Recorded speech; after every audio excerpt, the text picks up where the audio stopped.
Kingston 25. Click subscribe. That's right, Kensington 25. Hello there, how are you? Kensington 25 here, been a while. Anyway, the Australian Prime Minister Kevin Rudd has suggested raising the legal drinking age here in Australia to 21. With me is Fletcher and Colin. Fletcher, what do you think of that idea? It's a saint. Yes, I think that is a very retrograde, socially backward way of doing things. As we know, prohibition never works. We do have an alcohol problem in Australia with young people. Will it work? I very much doubt it. It doesn't work with dope smoking, it doesn't work with drugs. It could actually make it worse. And apart from that, I think it just makes the police too busy when they should be doing other things, really. What do you think, Colin? Yeah, what do you think, Colin? Well, the legal drinking age in America is, as far as I know, in the majority of states 21, and it really doesn't seem to make any difference. It isn't any better or any worse, so it seems to be just one of those things where you do something to look like you're doing something, as far as I can tell. So Fletcher, how can we tackle the problem of young people drinking or binge drinking? I think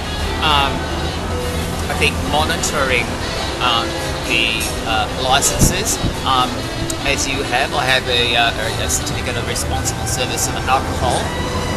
Now, at the moment, with the RSA system, a pub can sometimes bend the rules, provided that they at least have one staff member with an RSA. So if something goes wrong, they can say, well, we have somebody here with an RSA certificate, and then they get away with it. But really, all staff should have RSAs, and that should not be a cop-out when somebody underage is serving alcohol or serving somebody who appears to be drunk. There are 4 indicators to be drunk, and you know what the 4 indicators are.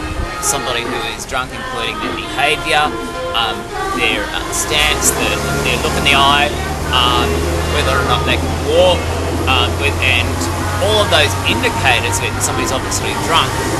Legally, you're not allowed to serve them no matter what age they are. You cannot make somebody clinically drunk in case they could actually hurt themselves. It is against the law, and the pub owners can be sued a fortune if something goes wrong with these people. So if they have a car accident, or if they go out and bash somebody, they can literally sue the pub owner with the laws that we have. No one's bothered to do that.